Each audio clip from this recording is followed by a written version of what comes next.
Igreja Cristo é Vida, a sua cidade refúgio.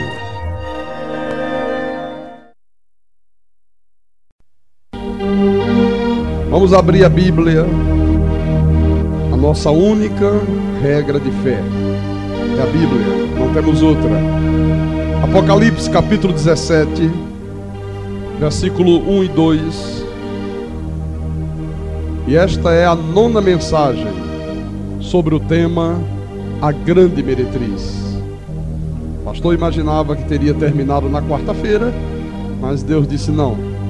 Você vai falar mais alguma coisa ainda? Eu digo amém, né? Então vamos lá, Apocalipse 17, versículo 1 e 2. Então diz assim a palavra do nosso Deus: Veio um dos 7 anjos que tem as 7 taças e falou comigo dizendo: Vem, mostrar-te-ei o julgamento da grande meretriz que se acha sentada sobre muitas águas, com quem se prostituíram os reis da terra, e com o vinho de sua devassidão foi que se embebedaram os que habitam na terra. Esta foi a visão que João teve de uma grande meretriz, e o Senhor disse: olha, esta grande meretriz, ela já tem um julgamento, ela já está julgada, já há uma sentença, né? Ela se acha sentada sobre muitas águas. Mais adiante ele diz que essas muitas águas são povos, nações e línguas, que ela está estabelecida em todos os recantos da terra. E ele diz: olha, foi com esta grande meretriz que se prostituíram os reis da terra, as autoridades da terra. E ele diz: e com o vinho de sua devassidão se embebedaram os que habitam sobre a terra. Vamos orar ao nosso Deus para que nós compreendamos em maior profundidade esta palavra. Senhor Jesus Cristo, Deus único, Deus soberano, Deus sobre todos. Como é bom, meu Deus, nós estarmos aqui reunidos nessa manhã. Foi o Teu Espírito que nos trouxe a este santo lugar, para ouvir a Tua voz, para alimentar o nosso espírito, meu Senhor, como alimento sólido, que é a palavra que vem mediante revelação do Espírito Santo. Não a palavra da lógica, não para ouvirmos vãs filosofias, fábulas de velhas caducas. Nós estamos aqui para ouvir a voz que ecoa dos altos céus, a voz do Espírito, aquela mesma voz que Abraão ouviu, que Moisés ouviu, aquela mesma voz que Davi ouviu, que Paulo ouviu no caminho de Damasco, aquela voz que impacta a nossa vida, que transforma o homem por inteiro, que traz descanso, que traz paz, que liberta de todos os males deste mundo. Fala conosco nesta manhã, meu Deus. Usa-me como instrumento Teu, como escolhido do Senhor. Inspira-me a falar com a Tua igreja, com os Teus pequeninos.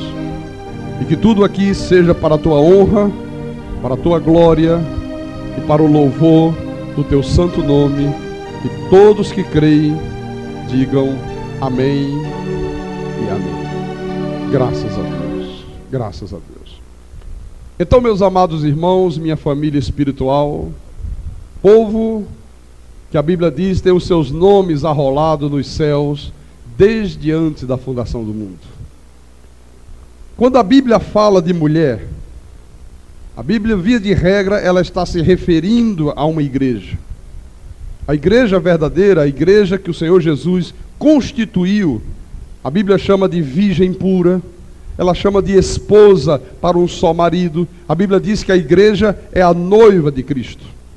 Mas existe a falsa igreja, a igreja da iniquidade, a igreja do filho da perdição, a igreja como instrumento do diabo. E esta falsa igreja, a Bíblia diz que ela é uma grande meretriz, que ela é uma mulher embriagada, chama de sinagoga de Satanás e tantos outros termos pesadíssimos, né?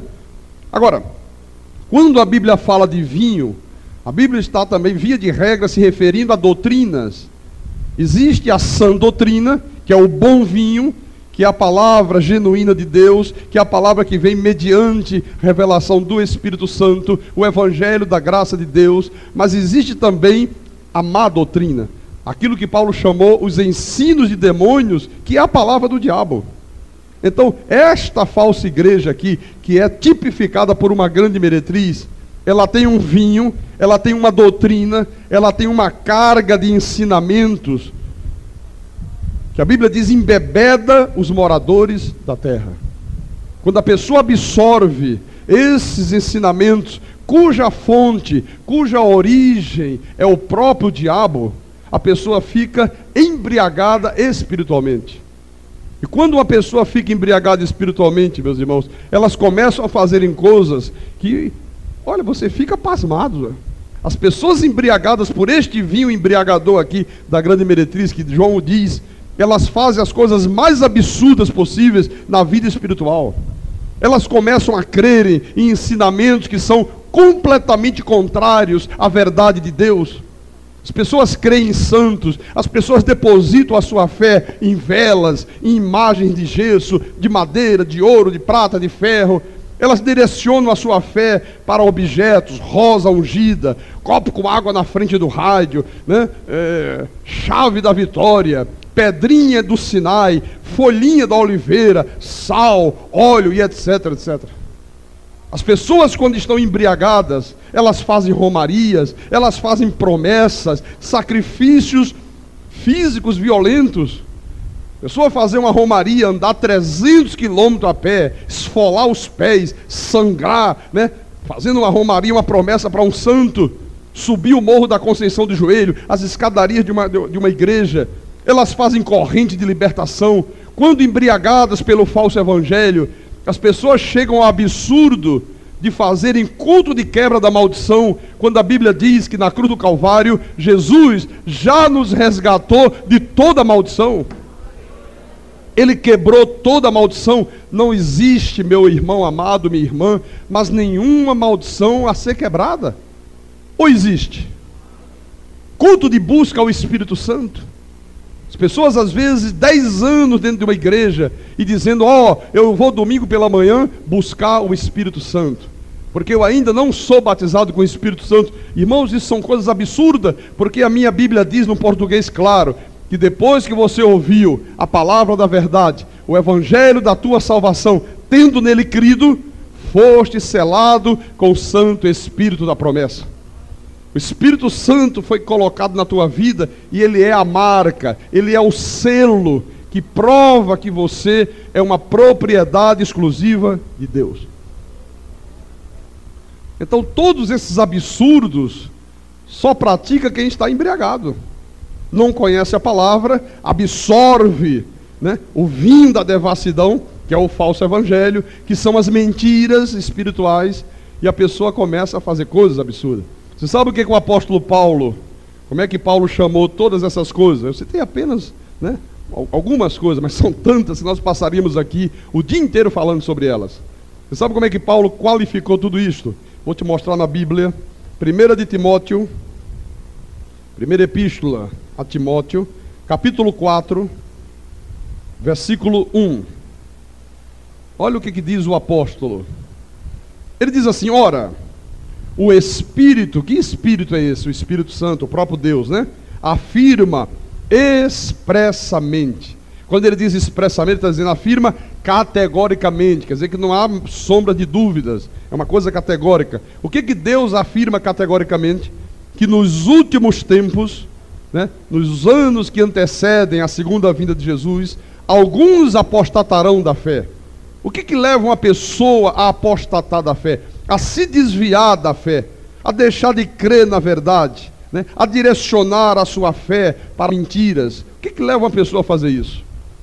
O sistema religioso diz que o que leva uma pessoa a apostatar da fé é se a mulher cortar o cabelo, se a mulher usar uma calça comprida, se usar um batom, se usar uma maquiagem, se for assistir um cinema no shopping, se for à beira da praia de Boa Viagem, se ligar a televisão para assistir o Jornal Nacional. Ele diz, apostatou da fé, perdeu a salvação. Absolutamente não. O que leva uma pessoa a apostatar da fé é isso aqui, por obedecerem a espíritos enganadores e a ensinos de demônios. Então, na verdade, meus irmãos, o sistema religioso da grande meretriz e das suas filhas meretrizes criou um tipo de ensinamento que Paulo diz, olha, são ensinos de demônios. E o conjunto desses ensinamentos, cuja origem é o diabo, é o demônio, acabou gerando a religião do medo. O que está aí estabelecido na realidade é a religião do medo. As pessoas têm medo do padre, medo do confessionário, né? As pessoas têm medo da morte, elas têm medo do purgatório. Você conversa aí fora com os religiosos, eles têm medo do diabo. Eles acreditam, eu vejo o povo de Deus aí com Bíblia debaixo do braço, crendo que é possível, meu irmão, o demônio voltar para a vida de um eleito de Deus com mais 7. Eles têm medo do inferno, eles têm medo do juízo final. Na maioria das igrejas evangélicas, se o pastor disser, hoje nós vamos falar sobre juízo final, sobre a vinda de Jesus, a maioria do povo de Deus sai correndo mesmo. Ai, não quero nem ouvir, Deus que me livre. Eu não estou preparado para isso. Porque sentem um verdadeiro pavor acerca do juízo final. As pessoas que frequentam esse sistema da grande meretriz das suas filhas, elas estão sempre com medo. É uma característica delas, é exatamente o medo. E tudo isto o sistema faz, sabe para quê? Para poder manter as pessoas completamente subjugadas aos seus caprichos.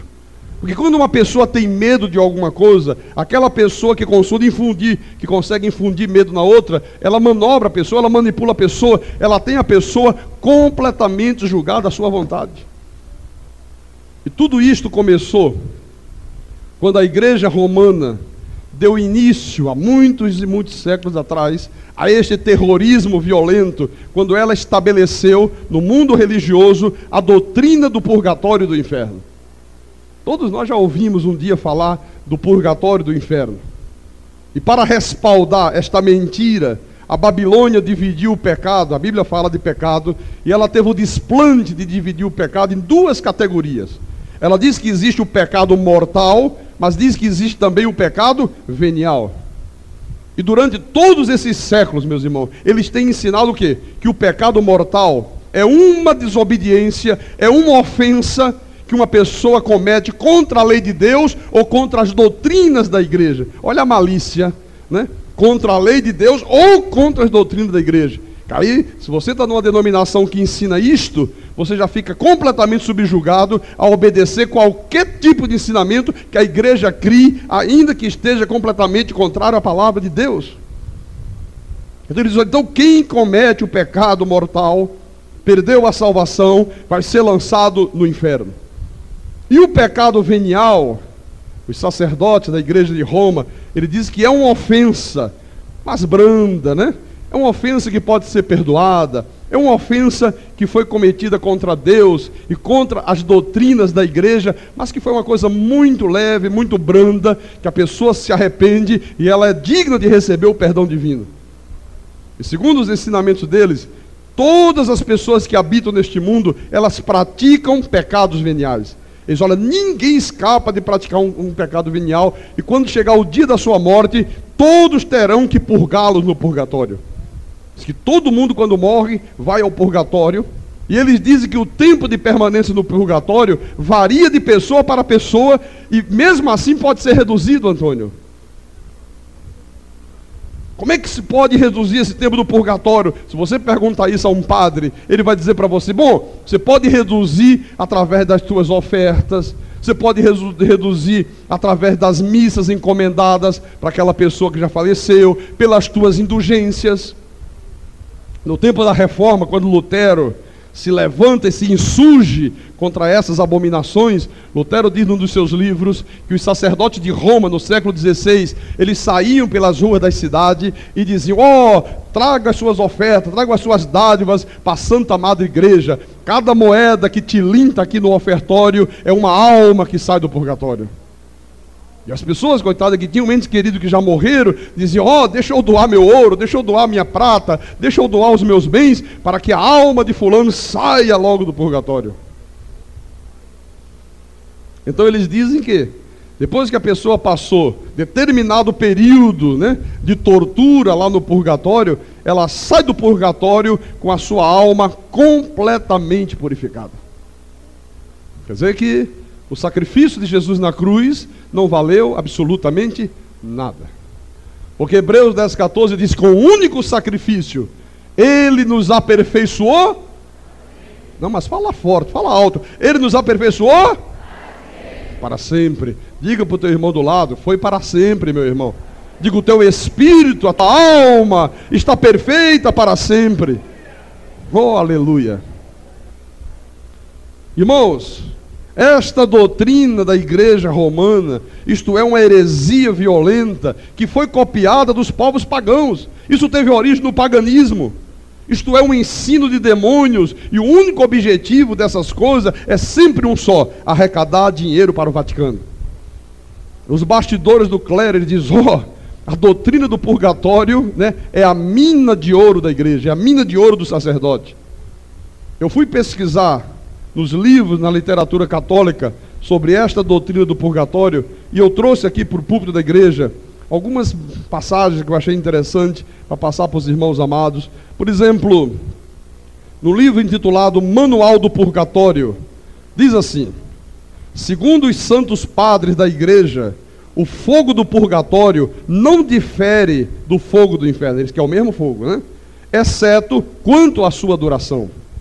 É o mesmo fogo, diz Tomás de Aquino, que atormenta os reprobos no inferno e o justo no purgatório. No livro No Deus Vivo e Verdadeiro, na página 174 e 175, está escrito o seguinte: o catolicismo afirma existir um lugar chamado purgatório, um lugar de purificação após a morte, para que as almas possam ir para o céu, e que por isso é necessário oferecer missas pelas almas que se encontram lá. Então isso aqui está na literatura católica. Nós vamos hoje, nesta manhã de domingo, mais uma vez, à luz da Bíblia Sagrada, que é a nossa única regra de fé, desmascarar, à luz da graça de Deus, esses espíritos enganadores com seus ensinos de demônios. Porque é este o termo que Deus usa em relação a essa gente. São espíritos enganadores, são pessoas, são demônios que se encarnaram, que assumiram uma forma de homem, estão inseridos aí com título religioso, padre, bispo, usando título de pastor, né? E trazem para o povo de Deus incauto, que não tem conhecimento da palavra, o quê? Ensinos de demônios. Esta é a verdade da Bíblia. Existe uma regra que é muito clara, meu irmão. Nós não podemos abrir mão desta regra. Tudo que está na Bíblia, você tem que aceitar incondicionalmente. Jesus disse: a minha palavra é a verdade. É a verdade ou não é a verdade? É a verdade. Agora, tudo que a Bíblia não ensina, ou tudo aquilo que a santa palavra de Deus condena, você deve rejeitar totalmente, sem sombra de dúvida. Aí eu pergunto: o que a Bíblia ensina a respeito da salvação? Será que a Bíblia ensina que um filho de Deus pode ir para o inferno? Um filho de Deus cometeu um pecado mortal, né, contra a lei de Deus, contra as leis da igreja, e aí não vai ser perdoado e vai para o inferno? Não. Será que a Bíblia ensina que todas as pessoas que habitam neste mundo cometem pecados veniais, e quando elas morrerem, quando chegar o fim da sua existência neste corpo de carne, todos terão que purgar os seus pecados num purgatório? É isto que ensina a Santa Palavra? Não. O que a Bíblia ensina? A Bíblia ensina que há neste mundo, meus irmãos, duas descendências, dois tipos de povos, duas sementes, diz a Bíblia, dois tipos de pessoas. Quais são essas duas descendências, pastor? Os filhos de Deus e os filhos do diabo. Uma é a semente da salvação e a outra é a semente da perdição. Aqueles que são semente da salvação, como é que Deus os chama na palavra? Deus chama vasos de honra, Deus chama de eleito, Deus chama de predestinados em amor. Deus diz: filhos benditos, ovelhas do meu rebanho. Esses são os títulos. E aqueles que são semente da perdição, a Bíblia diz: vasos de desonra, filhos malditos, vasos de ira preparados para perdição, joio, cabrito, né? E tantos outros termos pesados. Os filhos de Deus, meus irmãos, são aqueles que já existiam com Deus como seres espirituais. Você é um ser espiritual. Você está por um breve período de tempo, às vezes muito curto, quando muito aí nos 80, 90, né? Você está revestido de carne, mas a tua verdadeira identidade é de um ser espiritual. Deus primeiro criou o teu espírito, a imagem e semelhança dele, que é espírito, e Deus fez isto antes da fundação do mundo, e soberanamente ele te escolheu para vir a este mundo, e ele te predestinou, e no tempo de Deus, cada um dos seus filhos, amados e predestinados, vão tomando corpo e vão passando a existir neste mundo aqui, num corpo de carne. Esses são os filhos de Deus. E os filhos do diabo, pastor? Os filhos do diabo são aqueles anjos decaídos, aquela uma terça parte, que quando Lúcifer se rebelou contra Deus nos céus, Apocalipse diz que ele com a sua cauda, com o seu espírito de rebelião, de rebeldia contra Deus, de soberba, de prepotência, arrastou o quê? Uma terça parte dos anjos. Uma terça parte concordou com o espírito rebelde de Lúcifer, e Deus os expulsou dos céus e o lançou para os abismos. Então, quando houve o evento lá do Éden, Deus, por exclusiva vontade soberana, permitiu que eles também viessem a assumir um corpo de carne igual ao dos seus filhos. Pastor, quer dizer que tem pessoas neste mundo, de corpo de carne, igual a mim, com os olhos, ouvidos, nariz, boca, tudo igual, e são filhos do diabo, são demônios encarnados, exatamente isto. Pastor amado, eu pensava que todas as pessoas neste mundo são filhos de Deus. Pois é, você pensou errado, te ensinaram errado. O fato do cavalo ter 4 patas não significa dizer que todos os animais de 4 patas são cavalos. O fato de todos terem um corpo de carne não significa dizer que todos são filhos de Deus, absolutamente não. Os filhos de Deus, os eleitos e predestinados, Deus os predestinou, os revestiu de carne, e eles serão salvos. Nenhum filho de Deus perecerá. Nenhum perecerá. Jesus disse: eu pego as 99 ovelhas, ponho no aprisco e vou em busca da que se perdeu até encontrá-la. Há possibilidade de um único filho de Deus se perder? Não há. Agora, os filhos do diabo, os vasos de ira que Paulo disse aos romanos, preparados para a perdição, todos eles serão lançados no inferno, nenhum deles se salvará. Nenhum filho de Deus perde salvação, e nenhum filho do diabo terá direito a essa salvação. Isso é um decreto soberano de Deus. Então a verdade bíblica, meus irmãos, é que só serão salvos aqueles que o Senhor Deus predestinou para a salvação. Esta conversa fiada, todo mundo é filho, mesmo que você faça tudo de errado neste mundo, mesmo que você mate, esfole, arrebente, viva na macumba, viva fazendo tudo quanto é coisa errada, mas no dia que você morrer, você vai para o purgatório, purga os teus pecados, e depois de um período de tempo você sai de lá com a tua alma purificada e vai para os céus. Isso é uma mentira. Por isso que você vê que toda pessoa católica, ela bebe, ela fuma, ela se prostitui, tudo isso é normal no catolicismo, não é verdade? É uma coisa absolutamente natural, porque as pessoas são ensinadas que não tem problema. Ainda que pratique os maiores absurdos contra Deus, no final, meu irmão, está tudo certo, você acaba caindo nos braços de Deus, pensando que o céu é lixo, depósito de lixo. Não é depósito de lixo. Não é verdade isto aqui. Só os predestinados serão salvos. Pastor, mas isso está na Bíblia? Claro que está na Bíblia. Esta igreja só prega o que está na Bíblia. Veja, por favor, Romanos capítulo 8.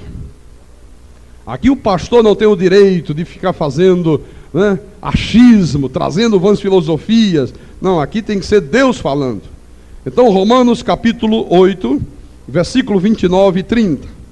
Então diz assim a palavra: porquanto aos que de antemão conheceu, olha, Deus te conheceu de antemão, meu irmão.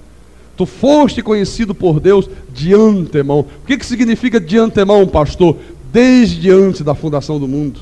Quando Deus te criou e tu existias com Deus no concílio eterno nos céus, Deus te conhecia. Tu tinhas um relacionamento com Deus. E ele disse: aqueles que de antemão conheceu, o que ele fez? Também os predestinou para serem conformes à imagem de seu Filho, a fim de que ele seja o primogênito entre muitos irmãos.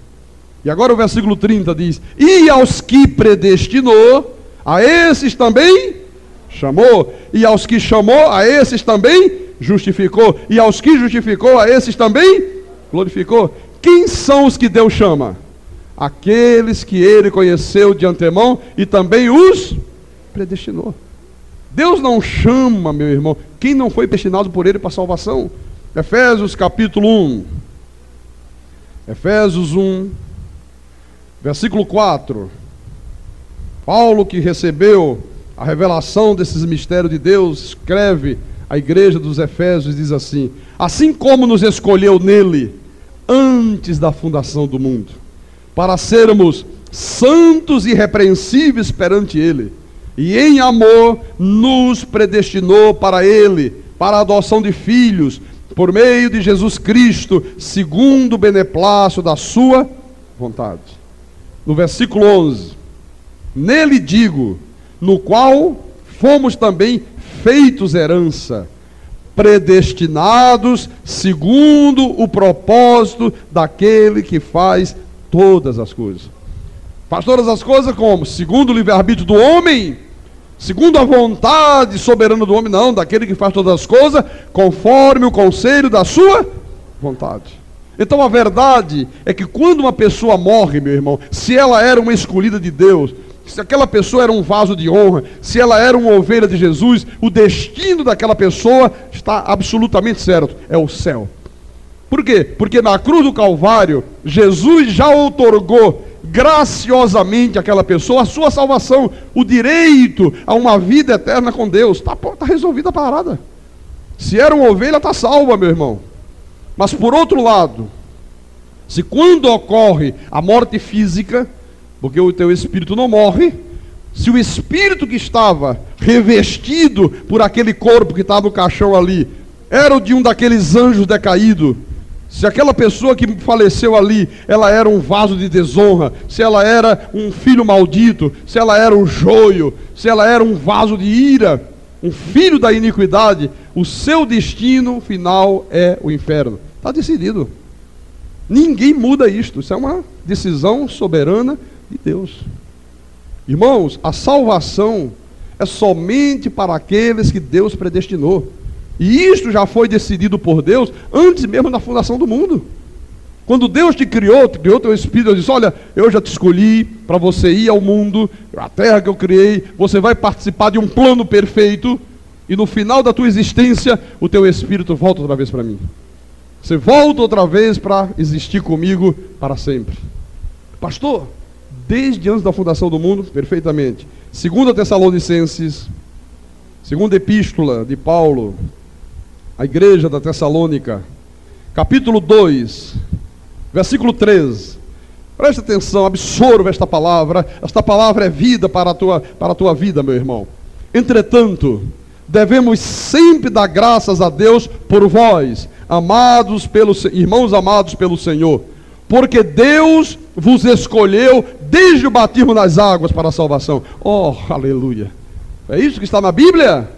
Oh, Deus vos escolheu desde o dia que você atendeu ao apelo de um pregador inflamado, que mexeu com as tuas emoções e disse: irmão, aceite Jesus nesta manhã, senão o ônibus passa por cima de ti lá fora. Aí a pessoa levantou a mãozinha, aí ela está... Não é isso que a Bíblia diz. A Bíblia diz: porque Deus vos escolheu desde o princípio para a salvação, pela santificação do Espírito e fé na verdade. Desde o princípio, desde que Ele te criou, meu irmão, Ele já o fez para que tu sejas um salvo. Deus não te enviou a este mundo, Deus não enviou os seus filhos a esta terra para viver uma aventura cega. Ó, vou te mandar para lá e você vai se virar. Se você tiver meios de conseguir voltar, você volta, senão o demônio te leva para o inferno. Está pensando que Deus é maluco? Está pensando que Deus é um déspota? Está pensando que Deus é um pai, né, maldito, que faz isso com seus filhos? Deus não faz isto. Então, desde o princípio, desde antes da fundação do mundo, desde o princípio da tua criação como ser espiritual, Deus te escolheu para a salvação. Desde o princípio, meu irmão. Dê glórias a Deus por isso. Quando João recebeu a revelação do Apocalipse, Houve um momento que João viu o juízo de Deus e ele trouxe uma revelação maravilhosa para a igreja. Eu queria que você conferisse aí Apocalipse, capítulo 20. É o último livro da Bíblia, né? Apocalipse 20, versículo 15. Qual foi a revelação maravilhosa que João trouxe à igreja? Esta aqui. E diz assim no versículo 15: E se alguém não foi achado inscrito no livro da vida, esse foi lançado para dentro do lago de fogo e enxofre. Quer dizer, esses que não serão achados inscritos no livro da vida, quem são? A descendência da serpente, a semente da perdição, os vasos de ira que Deus disse, preparados para perdição. Aí você diz, espera aí, pastor Carlos Magno, o senhor acabou de falar aí que salvação é coisa que foi outorgada por Deus desde antes da fundação do mundo, desde a eternidade. Mas agora o senhor está mostrando em Apocalipse, que Apocalipse está falando de nomes que tem que estar escritos no livro da vida. Pastor, mas não dizem por aí, não se ensina que o nome é escrito no livro da vida quando a pessoa aceita Jesus? Não se ensina que o nome é escrito no livro da vida no dia que ela toma a decisão e se batiza nas águas? Não há uma contradição? Olha, meus irmãos, isto é o que os pregadores dizem. Você pergunta a 99% do povo de Deus e ele diz, não, o nome é escrito no livro da vida quando aceita Jesus. Você pergunta para o outro, diz, não, na verdade é quando batiza nas águas. O outro diz, não, eu acho que é escrito no livro da vida depois que passa pelo purgatório. Eu vou te mostrar o que Deus diz. Para a gente só vale o que Deus diz, não vale o que os homens dizem. No mesmo livro de Apocalipse, capítulo 17, versículo 8. Quando João vê esta visão da besta religiosa e da besta política, no versículo 8 ele diz assim: a besta que viste era e não é, está para emergir do abismo e caminha para a destruição. E aqueles que habitam sobre a terra, cujos nomes não foram escritos no livro da vida. Agora vem a pergunta, né? Escritos no livro da vida desde quando? Porque normalmente os pastores usam Apocalipse 20:15. Aí pega aquele versículo, se alguém não foi achado escrito no livro da vida, será lançado para o lago de fogo. Olha, meu irmão, se você quer ter o teu nome escrito, aceite Jesus nesta manhã, é a tua chance, é a tua oportunidade. E depois diz, olha, cuidado, viu? Você agora aceitou, se você não obedecer à Santa Madre Igreja, se você não obedecer ao concílio, se você não obedecer à convenção, se você não se submeter às doutrinas da igreja, o teu nome é riscado do livro da vida. E aí cria um sistema de medo e que gera escravidão no povo de Deus. Mas agora, eles nunca lêem este versículo aqui, aonde Deus diz quando que o nome foi escrito no livro da vida. Está aqui, ó. Cujos nomes não foram escritos no livro da vida. Toda igreja junto. Desde a fundação do mundo. Aleluia. Quando é que o nome é escrito no livro da vida? Desde a fundação do mundo. E João está dizendo, o anjo está dizendo a João, olha João, aqueles que habitam nesta terra, cujos nomes não foram escritos no livro da vida desde a fundação do mundo, se admirarão vendo a besta que era e não é, mas aparecerá. Vão se admirar, vão seguir a besta, vão se submeter às suas heresias, aos seus falsos ensinamentos, vão morrer praticando coisas abomináveis contra Deus. Por isso que você vê pessoas aí que morrem praticando coisas que Deus abomina, não submete à palavra. A palavra de Deus e nada para elas, nada vale mais. Elas são capazes de submeterem a qualquer palavra neste mundo, menos a palavra de Deus. Você pode mostrar na Bíblia, você pode explicar, você pode fazer seminário, você pode dar aula, você pode virar a Bíblia de cabeça para baixo, de cabeça para cima, você pode mostrar de Gênesis a Apocalipse, de Apocalipse para Gênesis, e não adianta nada. Elas vão continuar seguindo a besta.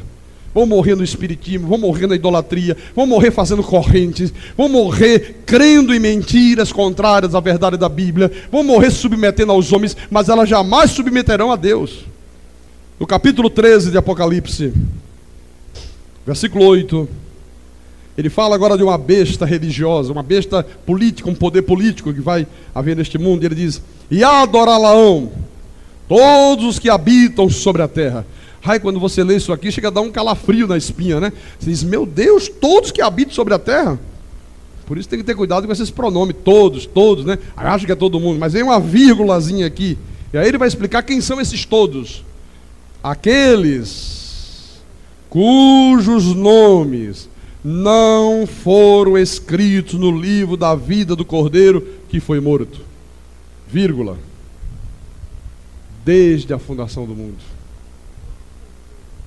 Quem é este Cordeiro que foi morto aqui? Jesus Cristo. Diga: o Cordeiro é Jesus Cristo. Então, os escolhidos de Deus, eles tiveram os seus nomes escritos no livro da vida de Jesus desde quando? Desde a fundação do mundo. Diga para o teu irmão do lado: o teu nome está escrito no livro da vida desde a fundação do mundo, meu irmão. Diga: é desde a fundação do mundo. Pergunta para ele, ele pergunta para você: você crê nesta verdade? Diga: eu creio, diga: eu creio, eu creio, eu creio. Aleluia.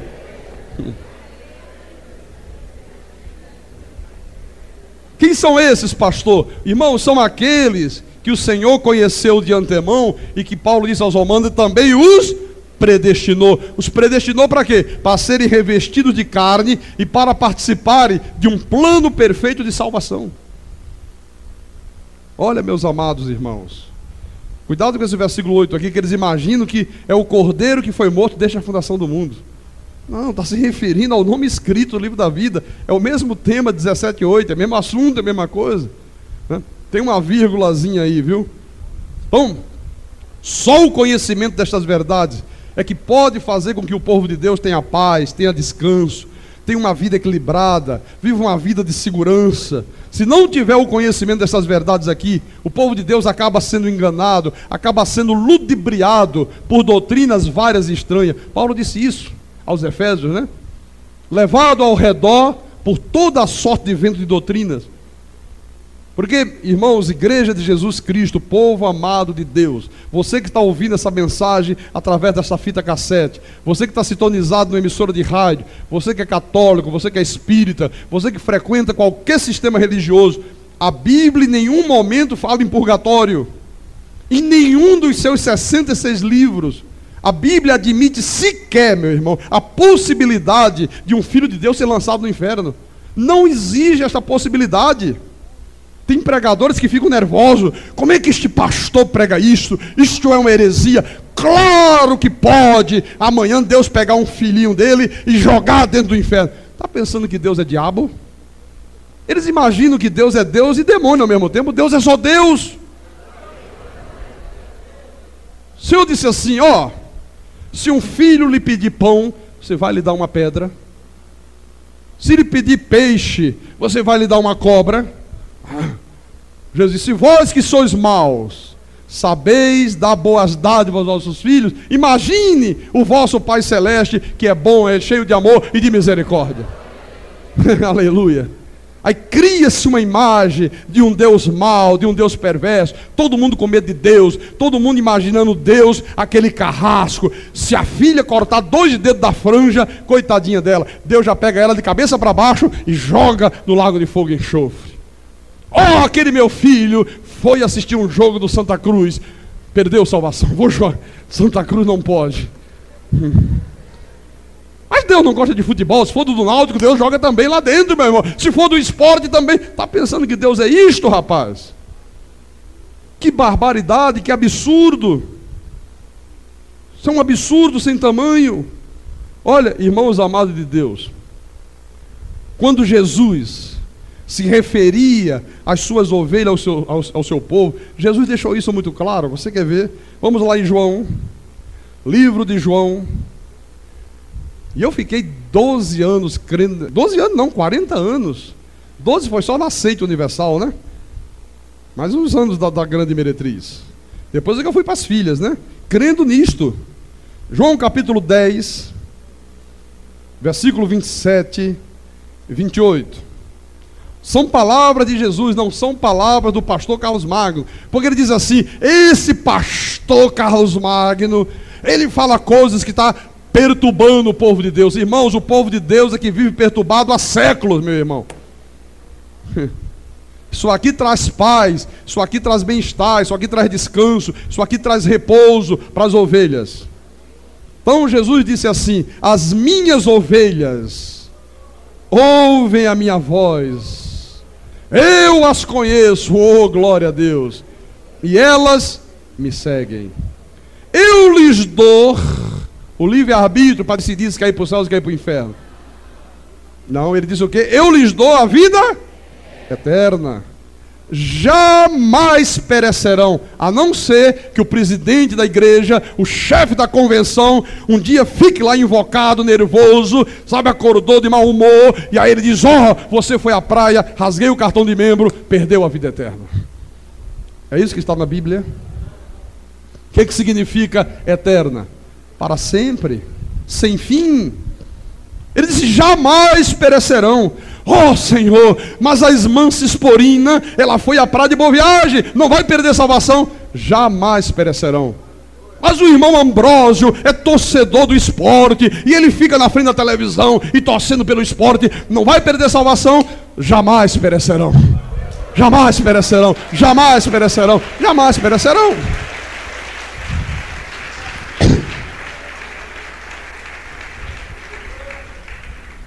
Senhor, e se ouvir música de Roberto Carlos, música do Djavan, né? Música do Oswaldo Montenegro, jamais perecerão. Jamais perecerão. E ninguém, diga ninguém, as arrebatará da minha mão. Aleluia. Senhor Jesus Cristo. Acabei de descobrir que o Senhor é um herege. O Senhor é um herege. Você sabe que a semente da perdição dizia que Jesus era Belzebu, que estava possuído de Belzebu. Hoje ele disse: é uma heresia. Como é que diz que a salvação não se perde? Está chamando Jesus de herege. O Senhor está dizendo que ninguém pode arrebatar as tuas ovelhas das tuas mãos?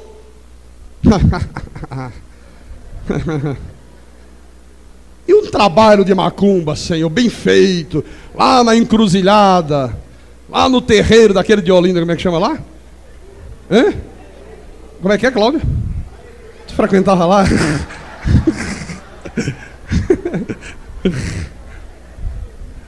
E se fizer um trabalho lá no Edu? Ninguém os arrebatará das minhas mãos. Mas Senhor, e um olho grande desse tamanho? A turma da Universal diz: cuidado com o olho gordo. E um olho gordo, Senhor? Ninguém os arrebatará das minhas mãos, meu irmão. Tu crês nessa verdade, igreja? Então diga glória a Deus, glórias a Deus.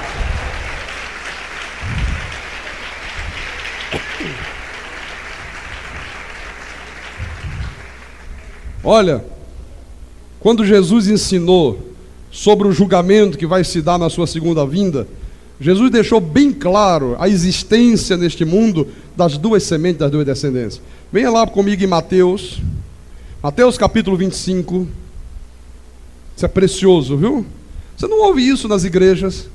As pessoas vão às igrejas. Eu passei minha vida inteira ouvindo que Zaqueu desceu da árvore. No outro domingo eu ia, aí o pregador dizia: porque tinha uma mulher que sofria de uma dor de coluna, coitadinha, andava assim, curvada. Aí ia na outra semana, aí estava lá o pregador dizendo: hoje nós vamos falar do endemoniado gadareno, tinha 2.000 demônios, entrou nos porcos, cuidado para não vir 2.000 demônios para a tua vida. Eu dizia: ai Jesus, Deus que me livre. E na outra semana: hoje o assunto é maravilhoso, vamos falar das muralhas de Jericó que caíram.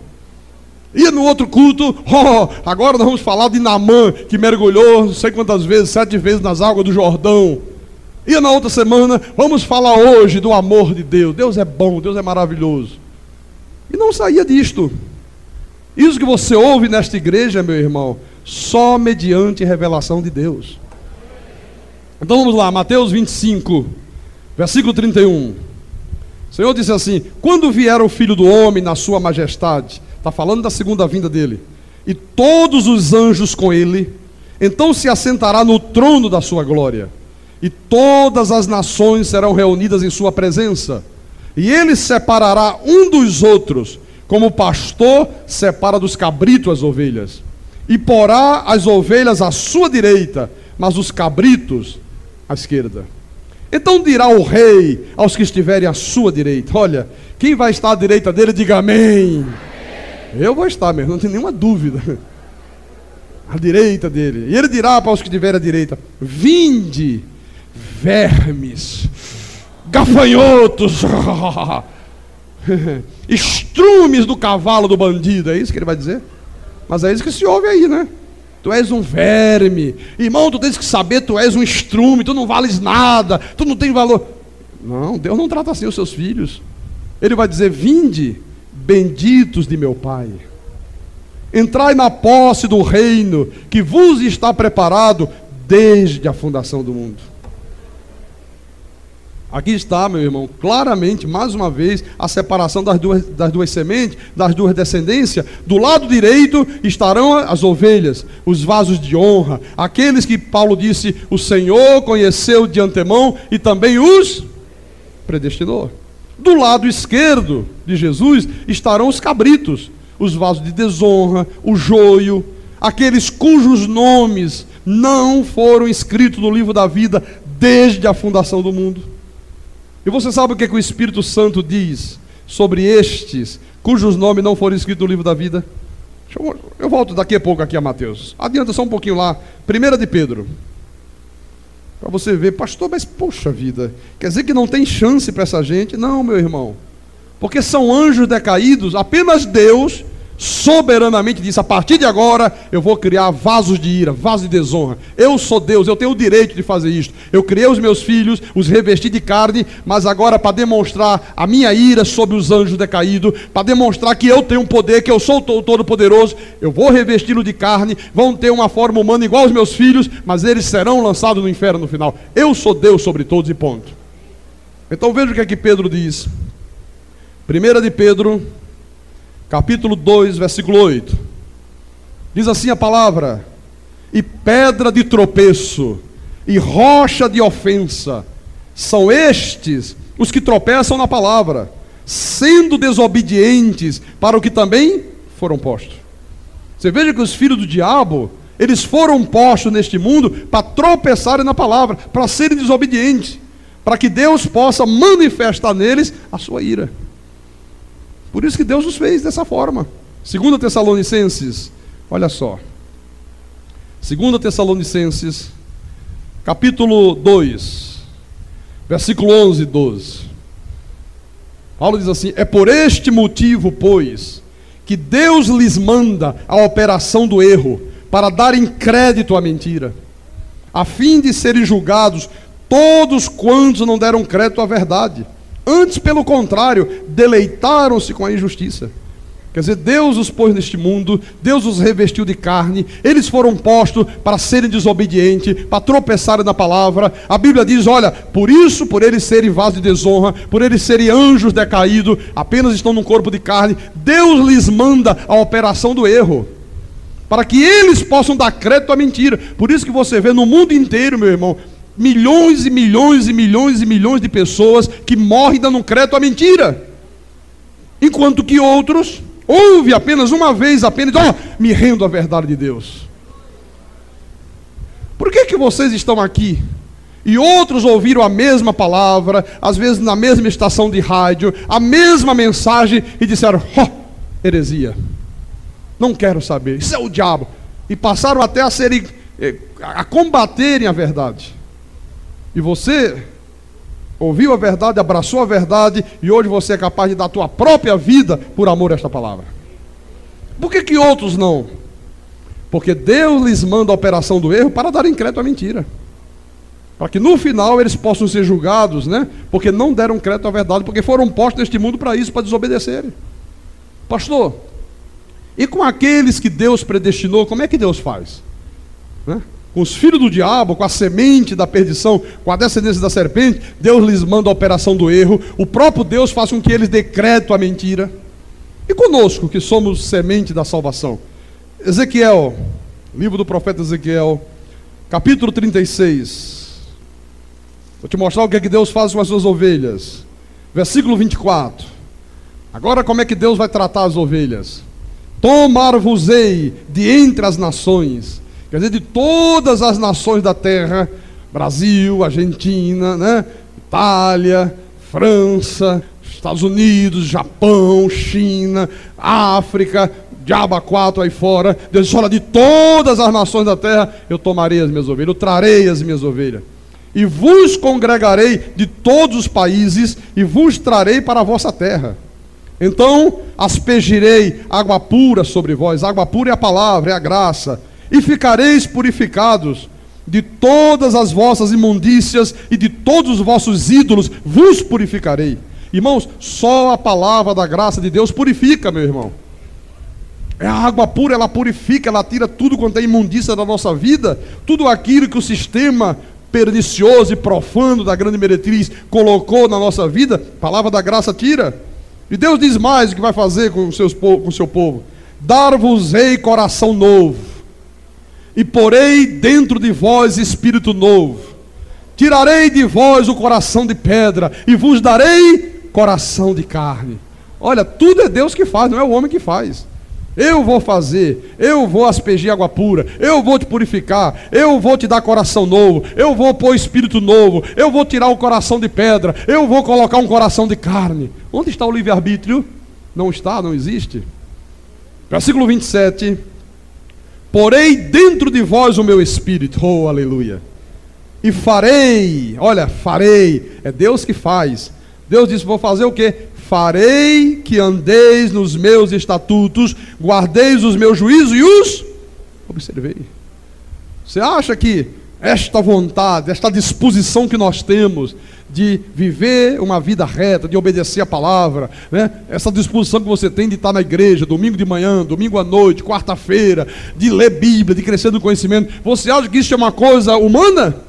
Você acha que é a tua vontade? Absolutamente não, é Deus que faz, é o Espírito Santo de Deus que faz. E se o Espírito de Deus não fizer, meu irmão, chega uma época que você se vai, não consegue continuar. Por isso tem muita gente que vem à igreja, passa um tempo, 2 tempos, daqui a pouco se foi embora. Porque o Espírito de Deus não foi posto dentro dele. É o Espírito de Deus que nos mantém. Irmão, se não fosse o Espírito Santo, você acha que nós estaríamos aqui numa manhã de domingo de sol, ensolarada como esta? Sabe onde é que nós estaríamos? Muitos de nós aqui estaríamos na beira de uma praia, tomando cerveja, cachaça, caipirinha, caipivosca e não sei o que, diabolosca, né? Tem muita coisa aí estranha. Mas é verdade, meu irmão. O que nos faz viver desta forma é porque o amor de Deus para conosco é tão grande que Ele diz, eu vou pôr dentro de você o meu Espírito, eu mesmo vou estar em você e eu vou fazer com que você se submeta à minha palavra. Amém? Os filhos do diabo, eles não gostam de ouvir esta palavra, eles detestam, eles ficam furiosos, sabe, eles gritam, eles esperneiam, eles dizem, mas não pode, isto é uma injustiça, não, está na Bíblia, é verdade, mas não é bem isso que Deus quis dizer, esse pastor aí está distorcendo. Eu estou distorcendo a Bíblia? Está igualzinho na tua Bíblia? Ah, pensei que tinha alguma coisa acrescentada na minha. Eu já ouvi dizer aí, alguém já me disse aqui, pastor, na igreja que eu congregava, o pastor chegou no púlpito e disse, cuidado, pastor Carlos alterou a Bíblia. Deus que me livre, meu irmão. Cuidado, esse homem alterou a Bíblia. Tem umas coisas lá que só na Bíblia dele que tem. Não, meu irmão, é exatamente como está na Bíblia. Veja o que diz o Espírito Santo. É injustiça? Você vai ver se é. Romanos capítulo 9. Vou voltar lá em Mateus, calma. Romanos capítulo 9, versículo 14. Que diremos, pois? Eu amo essa expressão, sabe? Que diremos, pois? Há injustiça da parte de Deus? De modo nenhum. Pois ele diz a Moisés, terei misericórdia de quem fizer jejum, vigília, não usar calça comprida, não se maquiar, se ficar com as pernas bem cabeludas, sabe? As axilas parecendo a floresta amazônica. Aí eu vou ter muita misericórdia, sabe? Se usar paletó marrom com gravata amarela, bem cafona, aí eu vou ter muita misericórdia daquele meu filho. Oh, mas não é assim que se ensina aí. Olha, se eu usar um paletó desse que eu estou usando aqui, bonitinho, né? Uma cor grafite, né? É grafite essa cor? botãozinho dourado. Tem igreja aí que eu não chego nem na porta. Ai, show Satanás, show Satanás. Muita vaidade, muita vaidade, muita vaidade. Eles não sabem nem o que é vaidade. Eles vê lá em Eclesiastes, né? Falando de vaidade, acho que vaidade é isso. Bom, o assunto aqui é hoje. Bom, terei misericórdia de quem me aprover ter misericórdia, e compadecer-me-ei de quem me aprover ter compaixão. Por que aprove a Deus ter misericórdia de você e não aprove a Deus ter misericórdia do teu vizinho que morreu no espiritismo? Qual foi o critério que Deus usou? Porque Deus sabe, meu irmão, foi Ele que fez quem é semente da salvação e quem é semente da perdição. Ele disse, então eu só terei misericórdia de quem me aprover ter misericórdia. Eu conheço os meus filhos. Jesus disse, eu conheço as minhas ovelhas. Conhece ou não conhece? Conhece. Por que às vezes, meu irmão, está dentro de um presídio, não sei quantos mil homens lá dentro, meia dúzia se convertem, mudam de vida, são transformados, e o restante cada vez fica pior? Por que Deus se compadeceu de um, teve misericórdia de um e não teve do outro? Porque os outros são vasos de ira, preparados para perdição. Foram postos para desobediência, são demônios, espíritos malignos. Esta é a verdade. Versículo 16. Assim, pois, não depende de quem quer, ou de quem corre, mas de usar Deus a sua. Quer dizer que a vida eterna, a salvação, não tem essa história de purgatório, de purgar pecado, não tem essa história de, não, meu irmão, tem que lutar pela tua salvação, você tem que garantir a tua salvação, meu irmão. Eu vejo às vezes os irmãos da lei dizendo, eu sei o preço que eu tenho pago pela minha salvação. O outro diz, eu sou um salvo hoje, porque minha mãe orou muito por mim. Eu lembro da velhinha, madrugadas inteiras. Não, meu irmão, tu te tornou um crente, não foi porque tua mãe orou, não. Tu te tornaste um crente porque Deus te predestinou para ser salvo. Quantas vezes, né? Alguém ora por outro e não tem jeito. Só funciona com um, com o outro não funciona, né? A Bíblia diz o quê? Não depende de quem quer, não depende de quem corre, não depende de quem faz obra, não depende de quem jejua, não depende de quem faz vigília, não depende de quem faz sacrifício. Depende de Deus usar a sua misericórdia. Se Deus não houvesse sido misericordioso para conosco, nenhum de nós se salvaria, meu irmão. Tem gente aqui que não largava o galo da madrugada por nada nesta vida. Nem a galinha do meio-dia. Tem a galinha do meio-dia? Nem o pintinho do fim da tarde. Não largava isso por nada. Tem gente aqui que não saía da macumba, meu irmão, nem arrastado a ferro. Outros, diante dos ídolos. Alguém tirava você da igreja católica, Antônio? Você quis me bater pelo rádio? Tá pensando o que esse cabra aí, dizendo que eu não conheço Bíblia? Como é que pode? Olha, hoje está aqui, pastor seminarista da igreja. Dependeu dele? Não, dependeu de Deus usar a sua misericórdia. Versículo 18. Logo, tem ele misericórdia de quem quer. Ou será que ele tem misericórdia de quem o pai orar, a mãe orar, a vovozinha orar? Tem ele misericórdia de quem o pastor orar pelas madrugadas. Tem ele misericórdia de quem ligar para um programa de rádio e disser, põe o meu nome aí no livro da oração, põe o nome do meu marido, pastor, olha, ele é muito ruim, ele está bebendo, tem amante, põe aí, ore para Deus salvar. Não. Logo tem ele misericórdia de quem quer, e também endurece a quem lhe apraz. Esta é a verdade da Bíblia. Versículo 21. Ou não tem o oleiro direito sobre a massa, para do mesmo barro fazer um vaso para honra e outro para desonra? Isso é uma pergunta que Deus está fazendo. Ou não tem Deus, o soberano, o oleiro, direito sobre a massa, para do mesmo barro fazer um vaso para honra e um vaso para desonra? Tem ou não tem? Sim ou não? Muito bem. Então o Senhor diz assim, que diremos, pois? Outra vez a expressão que diremos, pois. Se Deus, querendo mostrar a sua ira e dar a conhecer o seu poder, suportou com muita longanimidade, com muita paciência, né, os vasos de ira preparados para a perdição. Porque Deus podia ter exterminado o diabo lá no jardim do Éden.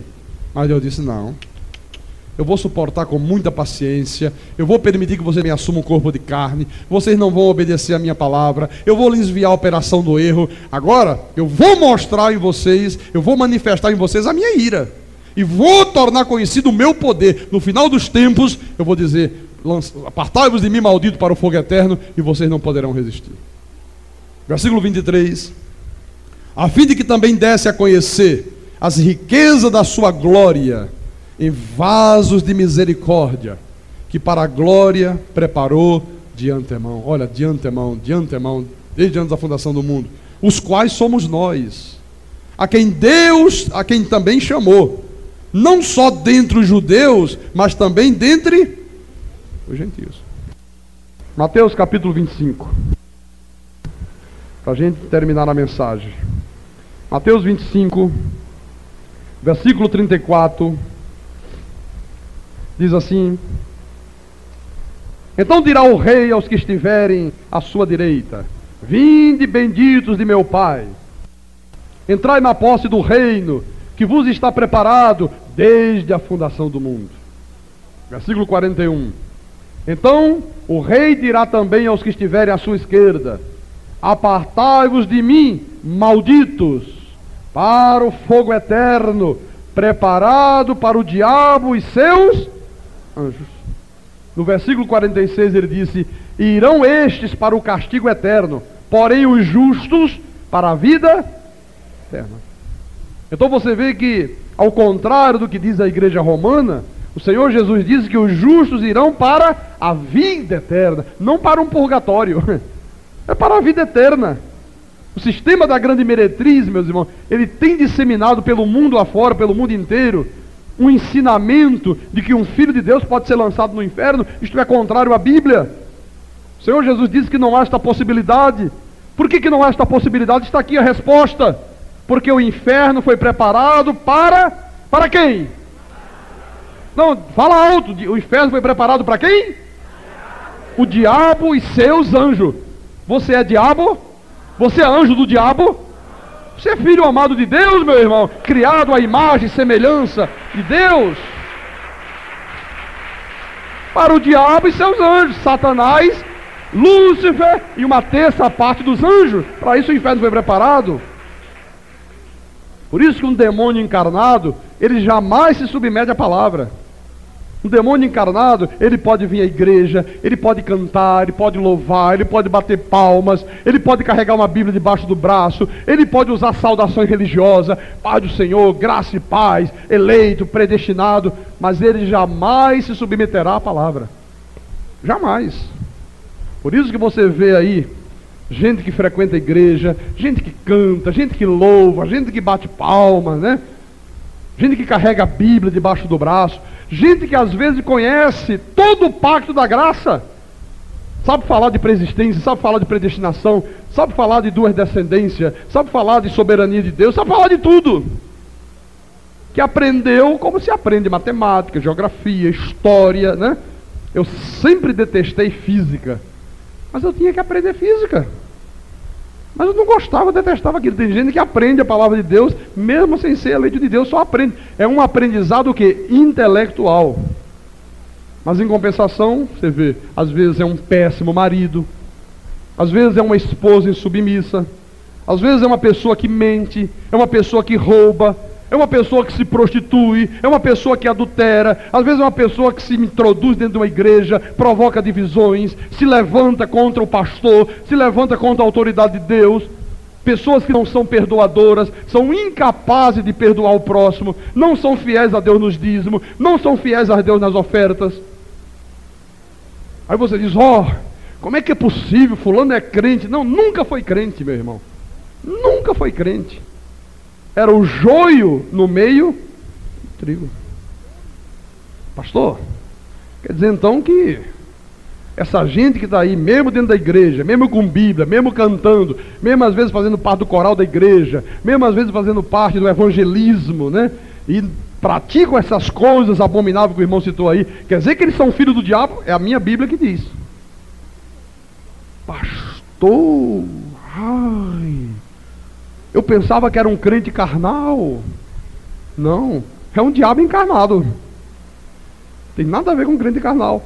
E eu termino a mensagem para você ver que é realmente assim, em Mateus 7, versículo 21 a 23.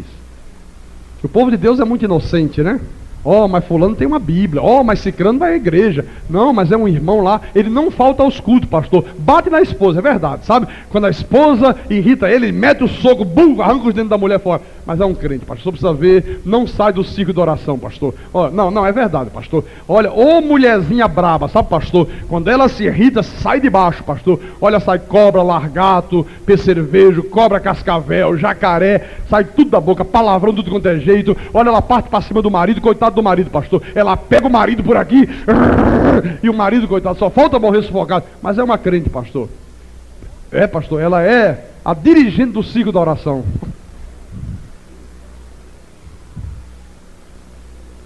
Mas pastor, o outro lá tem título de pastor. Rouba, verdade, está roubando, pega dinheiro do narcotráfico, mas isso é um pastor. Olha o que é que Jesus disse aqui. Mateus 7, versículo 21. Nem todo que me diz Senhor, Senhor, entrará no reino dos céus, mas aquele que faz a vontade de meu Pai que está no céu. Nem todo aquele que me diz sou eleito, sou predestinado, o Senhor me escolheu, entrará no reino dos céus. Tem muita gente que diz isso, mas não faz a vontade de Deus. Está enganando a si mesmo. Aí ele diz assim: muitos naquele dia, que dia? O dia da sua vinda, do juízo, hão de dizer-me, Senhor, Senhor, porventura não temos nós profetizado em teu nome, e em teu nome não expelimos demônios? Isso era antes da cruz, por isso que ele citou, teu nome expelimos demônios, que era o que se fazia naquela época. Hoje, negócio de expulsar demônio é mentira. Aí eles muitos vão chegar e dizer, em teu nome não expelimos demônios, porque naquela época havia os exorcistas. Então ali muitos estão aí fazendo isso, mas não são meus filhos. E em teu nome não fizemos muitos milagres. Quer dizer que é possível uma pessoa estar dentro da igreja, é possível uma pessoa ser um pregador da palavra, pregar a palavra, é possível uma pessoa, sabe, orar pelos enfermos, operar sinais, operar maravilhas. É verdade. Paulo disse, o mistério da iniquidade, né? O iníquo, filho da perdição, se manifestará como? Com poderes, sinais e prodígios da mentira, do diabo. Mas Senhor, eu preguei no teu nome, eu fui para a rádio, eu fui para a televisão, eu fiz evangelismo, Senhor, eu estava nos cultos da igreja, eu louvava, eu cantava, eu conhecia a Bíblia de Gênesis, Apocalipse. O Senhor vai dizer, então lhes direi explicitamente, nunca vos conheci. Apartai-vos de mim, os que praticais a iniquidade. Isso é duro, meu irmão. Quantas surpresas nós vamos ter naquele dia. Pastor, olha lá, pastor. Aquele irmão não era lá na igreja, pastor. Qual? Aquele lá. Fez seminário com a gente, pastor. Olha, mas ele não pregava tanto predestinação. Olha, está lá do lado esquerdo. Jesus está dizendo para ele, apartai-vos de mim. Eu digo, é verdade, meu irmão. Ele conhecia tudo de predestinação, fez seminário, vinha para os cultos, louvava, cantava, mas era um mau marido, era uma pessoa desonesta, era uma pessoa que não era perdoadora, era um dissimulador, era uma pessoa falsa, era uma pessoa que praticava toda a sorte de pecado, adultério, prostituição, mentia, enganava, se levantava com a autoridade do pastor, não era fiel nos dízimos, não era fiel nas ofertas, mas conhecia tudo da Bíblia. Muitas surpresas. Apartai-vos de mim, malditos, para o fogo eterno. Nunca vos conheci. Nunca vos conheci. Como é que ele vai dizer para as ovelhas? Vinde, benditos do meu Pai. Os benditos de Deus, os amados de Deus, os que ouvem a palavra e praticam a palavra, não importa as consequências. Os que vivem a palavra, os que amam a palavra, aqueles que colocam Deus em primeiro plano, aqueles que buscam em primeiro lugar o reino de Deus e a sua justiça, meu irmão. Esses são os benditos de Deus. Eu queria que nesse final de mensagem você fizesse mais uma vez um exame introspectivo da tua vida. Faça um exame, meu irmão. Como é que você tem vivido a tua vida espiritual? Deus está verdadeiramente em primeiro plano na tua vida? Você tem posto Deus em primeiro plano? Você tem estado em todos os cultos da igreja? Se não tem estado, Deus não está em primeiro plano para você, claro. As pessoas que têm às vezes um emprego à noite, né? Trabalham no shopping, colocaram no segundo turno, não pode estar aqui quarta-feira à noite. Mas se você não tem um motivo deste e você não está colocando Deus em primeiro plano de nada. Como é que você tem procedido lá fora? Porque aqui dentro da igreja todo mundo é bonzinho. Todo mundo tem carinha de anjo, sabe? Todo mundo tem aquele semblante, né, de santidade. Só falta colocar umas asinhas para sair voando. Aqui dentro da igreja é uma beleza. Mas às vezes daquela porta para fora, meu irmão, há uma metamorfose ambulante. Há um transformismo, né? Sai de uma aparência de filho de Deus e volta para a realidade de filho do diabo. Como é que você tem vivido aí fora? Como é que você reage quando alguém faz alguma coisa que te machuca? Você é uma pessoa perdoadora? Ou você fica cheio de desejo de vingança no coração? Quando eu não me vingar, eu não sossego. Sabe como é que é, pastor? Olha, é uma coisa, pastor. Fica aqui dentro de mim, sabe, pastor? Enquanto eu não ver fulano me pagar, eu não vou ter paz na vida. E daqui a pouco você vai ter um câncer também. Porque mágoa, ódio gera câncer, viu? Desejo de vingança causa ataque cardíaco. Provoca derrame cerebral. Como é que você tem sido como marido? Você tem amado a tua esposa como Cristo amou a igreja? Como é que você tem sido como esposa? Como é que você tem sido como amigo? Como é que você tem procedido no teu local de trabalho? Você é um exemplo? Ou as pessoas por baixo dos panos dizem, olha o crente lá, olha, diz que é crente, olha lá, olha aí, por isso que eu não quero saber de igreja, olha como é que ele se comporta. Mau exemplo, mau funcionário, chega atrasado, faz coisa errada. Como é que você tem sido como patrão, como empresário, como comerciante? Você tem sido honesto? Ou você tem sido uma pessoa desonesta, sonega imposto, tira nota fria, sabe? Faz coisa que até o diabo duvida. Como é que você tem sido jovem no teu namoro? Você rapaz da igreja, você moça desta igreja, como é que é o teu namoro? É um namoro cristão ou é um namoro pagão? Você tem tido temor a Deus? Pastor, mas sabe o que é? Não, eu não sei de nada. Eu sei o que a Bíblia diz. Como é que você tem sido como membro do corpo de Cristo? Fiel a Deus? Fiel nos teus dízimos? Fiel a Deus nas tuas ofertas? Você tem se envolvido com a obra de Deus? Ou você é apenas um mero espectador? Ou você é um membro paralítico, defeituoso?